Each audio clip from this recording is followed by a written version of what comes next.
Bien, vamos a otro tema. El pasado sábado comenzó la primera reunión de altos representantes relacionados a APEC Chile 2019 y que se va a extender hasta el próximo 8 de marzo. Este ciclo de reuniones técnicas representa el primero de 4 instancias previas a la cumbre que se va a llevar a cabo el 16 y 17 de noviembre de este año en nuestro país. Queremos conversar sobre este tema. Estamos para eso junto a Rodrigo Yáñez, él es director general de la Direcon. Muchísimas gracias por estar con nosotros y bienvenido. Hola Carla, buenos días. A ver, hay alta expectación por ser sede de una cumbre tan importante como APEC. Uno se imagina el despliegue que va a haber en noviembre, pero poco sabemos todos de estas reuniones técnicas que son la antesala. ¿Cuál es la relevancia? ¿Qué es lo que están haciendo en estos días? ¿Y cuánto conversa eso con la cumbre? Bueno, APEC, para entender un poco de qué estamos hablando, es un foro que tiene ya 30 años y hoy tiene 90 o más de 90 grupos de trabajo de distintas temáticas. Todas ellas, desde sus distintas perspectivas, a lo que apuntan es a fortalecer el libre comercio en esta región del Asia-Pacífico, que incluye 21 economías, donde circulen de manera más ágil y expedita las inversiones, los servicios, los bienes. Detengámonos un poquito en esto que es lo básico, porque a lo mejor hay mucha gente que dice, ¿qué es APEC? Sí. ¿Qué países están involucrados? ¿Qué es esto del Asia-Pacífico? ¿Nuestro país y qué otros países están en el marco de esta cumbre y este foro? Importante la pregunta, Carla, porque hoy día APEC representa el 70% de nuestras exportaciones. Desde que nosotros empezáramos a participar en este foro, nuestras exportaciones han crecido 8 veces y hoy día alcanzan montos récord a una región que hoy día concentra el dinamismo económico mundial y que explica para un país que su PIB depende más de la mitad del comercio, también una parte importante de sus trabajos. El 14% de nuestra fuerza laboral, por ejemplo, depende de empresas que están asociadas al comercio exterior. Estamos hablando de 1.2 millones de empleos y por lo tanto nosotros, por decirlo en simple, vivimos de esto. Este es un país lejano, pero cuyo crecimiento depende importantemente también de las relaciones que tengamos con los otros países del mundo y en eso el Asia-Pacífico y las economías de APEC en particular concentran la mayor parte de nuestras exportaciones. China en el número 1, me imagino. China en el número 1, Estados Unidos en el número 2, y respecto de otras economías APEC, donde está Japón, estamos hablando de Australia, Nueva Zelanda, los países del sudeste asiático, que hoy día representan una fuerza muy emergente en el Asia-Pacífico, están todos aquí. Y la importancia es que aquí vienen técnicos, pero que en realidad también son reguladores de sus respectivas áreas. Y por lo tanto, lo que estamos haciendo en preparación es avanzar en medidas que faciliten nuestras exportaciones al final del Eso, pero ¿cuál es la oportunidad que entrega el tener estas reuniones técnicas, todo lo que pasa previo a la cumbre y luego tener la cumbre propiamente tal en nuestro país? Porque ya tenemos un intercambio comercial con estos países, ya las exportaciones han ido aumentando. ¿Qué más podría pasar? ¿Cuánto más se pueden profundizar las relaciones o en qué ámbitos tal vez se puede seguir avanzando? Porque también todo esto se da en un escenario súper cambiante del mundo, donde la tecnología está jugando un rol, donde hay como desafíos que a lo mejor son distintos a los que había en los últimos 20 o 30 años, ¿no? Yo creo que has puesto y dar visibilidad muy importante a los temas que vienen del comercio en el futuro.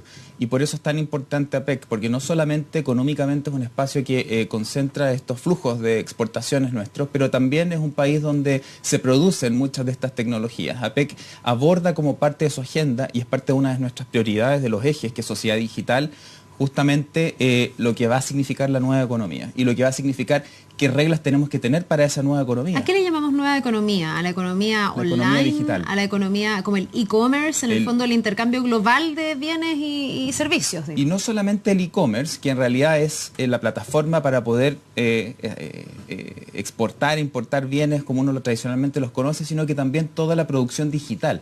Hoy día existe todo un mundo de servicios que depende también de producción digital que circula a través de la Internet.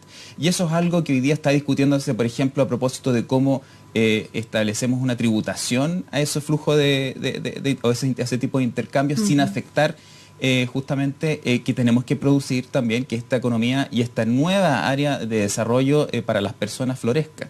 Pero resumiendo, APEC hoy día se hace cargo de todas estas temáticas que van a significar hoy día, en el futuro más bien, cuáles son los temas que tenemos que abordar desde el punto de vista de las reglas. Y por lo tanto, hoy día ya uno puede ver algunas muestras, digamos, concretas con certificados, por ejemplo, que hacen más simple nuestras exportaciones de vinos al Asia. Y esto sí salió de un grupo de APEC. O que las personas de negocios circulen también más fácil por las 21 economías a través de una tarjeta especial, que también surge de APEC. No hay que olvidar que esto está trabajado desde el punto de vista del sector público, pero también con un muy fuerte influjo de ideas y de trabajo de toda una línea del sector privado. Ahora, en APEC lo que buscan es analizar, reflexionar, plantearse desafíos, o se llegan a acuerdos concretos, se suscriben contratos, hay acuerdos entre países o entre todos los países, porque aquí me imagino que también hay relaciones como de Chile con el Asia-Pacífico, pero también uno a uno con cada país. ¿Cómo se da esa interacción en cuanto a qué tan concretas pueden ser esas oportunidades? Se da como, por un lado, resultado de los grupos de trabajo que se ponen de acuerdo, por ejemplo, un grupo de países en impulsar una medida de facilitación de comercio que permita que nuestras exportaciones fluyan más fácil, pero también se da en lo bilateral, como bien lo señalas. Nosotros tenemos 16 acuerdos de libre comercio con economías APEC y esos acuerdos de alguna manera se cocinan también muy frecuentemente en este tipo de reuniones donde los expertos se aprovechan de reunir. Muchos también tenemos reuniones bilaterales en paralelo a el trabajo de APEC y se han suscrito acuerdos de libre comercio también en el marco de las cumbres y lo que esperamos que este año también se suscriban documentos importantes para Chile con otros países o economías más bien de APEC. ¿Cómo convive una cumbre de este tipo, todas sus reuniones técnicas, también con las coyunturas y en este caso la actual? Y me refiero, por ejemplo, a la guerra comercial entre China y Estados Unidos, ambos miembros de este foro, pero con miradas bien distintas, con un China que es súper abierto al mundo, incluso como en contraposición a su ideología, porque son tremendamente pragmáticos y en esto seguramente muy capitalistas, de los más del mundo, versus un Estados Unidos que hoy día está en un discurso proteccionista, que está con esta guerra comercial desatada. ¿Cómo, en el fondo, qué rol juega cada uno de esos países y cómo esa coyuntura incide en los acuerdos que se puedan tomar en el marco del foro? Ese es un punto muy importante porque efectivamente por un país que depende, como ya lo decía, del comercio exterior, un país pequeño cuyo primer y segundo socio comerciales son precisamente China y Estados Unidos, el proteccionismo y esta coyuntura de incertidumbre global claramente nos afecta.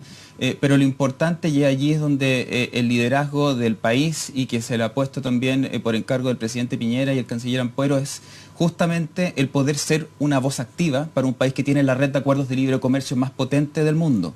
Eso no hay que olvidarlo y por lo tanto somos un país pequeño, cierto, lejano también, pero sí estamos en la mesa con una voz activa que tiene propiedad, que tiene también de alguna manera peso, claro, para poder ser un aporte cuando nosotros además estamos siendo el país sede de estas 21 economías en una coyuntura donde además participamos en el G20. Entonces, el seguimiento de esta situación internacional y el aporte que podemos hacer, bueno, tenemos los canales en el fondo adecuados y también inéditos en la historia de Chile como para poderlo hacer y ser un aporte y contribuir a la solución de este asunto. Ya, ojalá que se solucione, porque eso tiene puros efectos negativos en el fondo a países que dependen tanto de lo que pasa en la situación exterior como Chile. Hablábamos de los pilares, tú me decías, uno de los pilares que están marcando, cruzando esta cumbre y estas reuniones técnicas es la sociedad digital, ya me lo dijiste. Pero hay tres más, entiendo que son 4 los pilares, tú me corriges si estoy equivocada. Sí. Otro es la integración 4.0. ¿A qué se refiere esto? Porque también tiene que ver con el devenir digital del mundo al final. Así es, y cómo estamos preparando también a nuestros procedimientos, por ejemplo, de aduana para facilitar el comercio. El objetivo del pilar de integración 4.0 es tener comercio más inteligente, comercio más expedito, más ágil y de menor costo en un contexto de cuarta revolución industrial. Por lo tanto, estamos hablando de cómo poner de acuerdo a nuestras 21 economías, por ejemplo, para interconectar las ventanillas únicas para hacer comercio exterior, que en Chile hoy día se denomina CISEX. También cómo nosotros generamos procedimientos de aduana más expeditos, cómo reconocemos a los privados como operador económico autorizado, generar entendimientos mutuos, cómo hacemos que el talento fluya también a través de la región, cómo la gente y las nuevas generaciones, por ejemplo los millennials, que hoy día también tienen un interés mucho más fuerte por toda la industria creativa, de innovación y de servicios, puede fluir en esta región. En un contexto, como lo dice el título de Revolución Industrial 4.0. Ahora, no sé si es materia de este foro y también se va a analizar, porque así como la Revolución 4.0 puede significar una serie de oportunidades, también hay una serie de riesgos y externalidades. Hay un montón de previsiones que hablan de la pérdida de trabajo.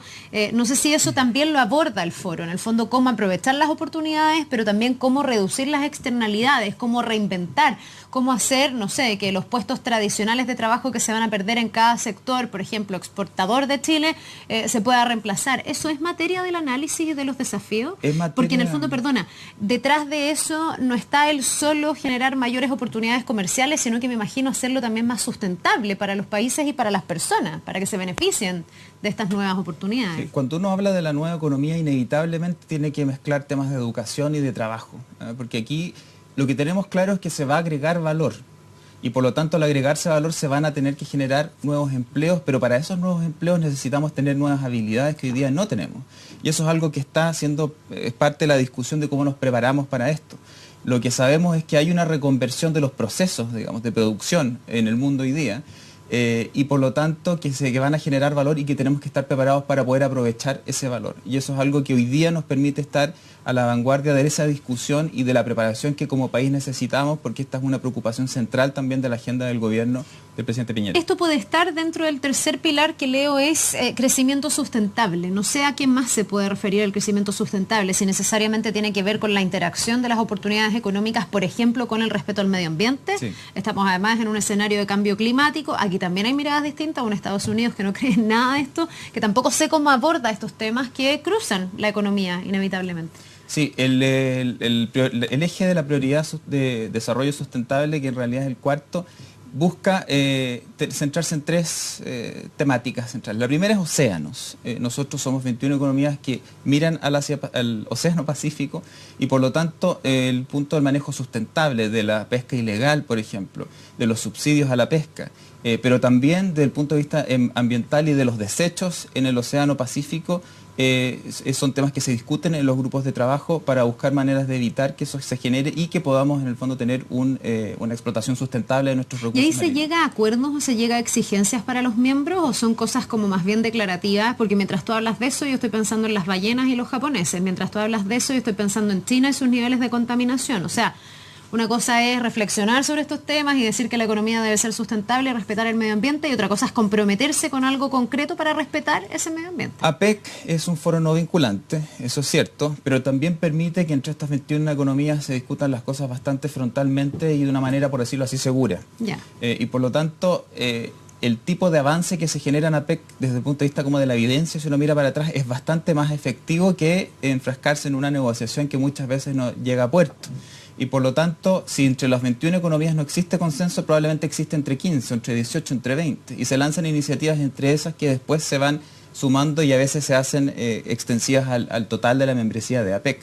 Pero vemos esto como un foro donde existen oportunidades y también herramientas como para poder generar consenso, diálogo y junto con eso también generar herramientas de desarrollo inclusivo, que es el tercer pilar, donde estamos enfocados en mujeres y en las pymes. Sí, y eso parece que es bien inédito, ¿no? El hablar o poner al centro el rol de las mujeres dentro de la economía de cada uno de estos países. Sabemos que hay brechas que se tienen que ir reduciendo, brechas salariales, brechas de acceso y de integración de la mujer al mercado. Obviamente cada país tiene una realidad distinta, pero pareciera ser que en todo se repite una situación desventajosa para las mujeres. Así es un tema muy importante hoy en día. Nosotros cuando anunciamos nuestras prioridades también hemos estado siguiendo el desarrollo de, por ejemplo, el G20, donde también esto es prioridad. Hay iniciativas de otros países, hace algunos días vimos en Estados Unidos el lanzamiento de una, pero efectivamente es una idea compartida que en el Asia-Pacífico existen brechas importantes para la mujer en acceso, por ejemplo, a la economía digital. Las mujeres que desarrollan negocios desde sus pymes tienen una brecha con sesgo también de género mayor a veces que el resto de las poblaciones. El acceso también a herramientas de tecnología, ciencia, de cómo capacitamos a las mujeres en STEM, que en el fondo son matemáticas, ingeniería, ciencia y tecnología. Y también en cómo incorporamos a las mujeres a sectores tradicionalmente masculinizados, por decirlo así, pesca y minería o de industrias extractivas, donde lo que tenemos claro es que estamos perdiendo valor y por lo menos desde un país como Chile no nos podemos dar el lujo para ser competitivos en el mundo de perder ese valor en la economía. Para ir finalizando y ya como proyectando lo que va a ser la cumbre, porque dijimos que hasta el 8 de marzo están estas reuniones técnicas que van a ser insumo importante también para esa cumbre, pero lo más visible va a ser esa cumbre. ¿Qué podemos esperar? Está, por ejemplo, previsto que vengan presidentes presidentes como China, como Estados Unidos, todos los países mandan a su presidente o primer ministro, su más alto representante, o esto queda a nivel de direcciones económicas o queda a nivel de las cancillerías? ¿Cómo funciona? No, la cumbre es un evento donde el presidente Piñera, como líder de esta economía, Chile, recibe a sus homólogos y por lo tanto ya están confirmados el presidente de China, el primer ministro de Japón, y también otros importantes primeros ministros y presidentes del Asia-Pacífico. Pero la idea es que vengan los 21 líderes de las economías a reunirse con el presidente Piñera también como anfitrión de esta cumbre y que va a ser el evento de política exterior uno de los más importantes de los últimos años. Y que significa todo un desafío además en materia de seguridad. Los ojos del mundo un poco se van a posar sobre Chile en ese momento. Hay toda una logística, me imagino, que se empieza a preparar desde ahora. Desde ahora, y también equipos de seguridad de estas delegaciones, algunos con requisitos mayores que otros, digamos, y por lo tanto vamos a tener mucha gente aquí en Santiago en esos días, que afortunadamente está planificado que sea un fin de semana para que no impacte tanto en el funcionamiento de la ciudad. Efectivamente. Y también lo que quiero destacar que esto se da en un contexto bastante histórico de la economía global, digamos, y de cómo se ha desarrollado en estos últimos 30 años nuestra arquitectura de desarrollo en el mundo.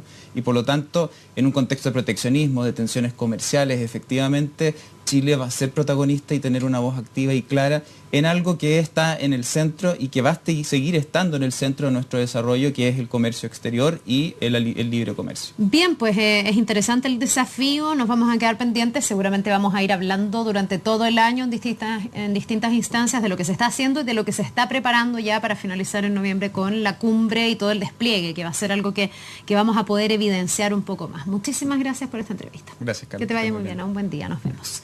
Vamos a otra cosa. Este día lunes fueron formalizadas 2 mujeres acusadas de agredir al presidente del Tribunal Constitucional, Iván Arozzo.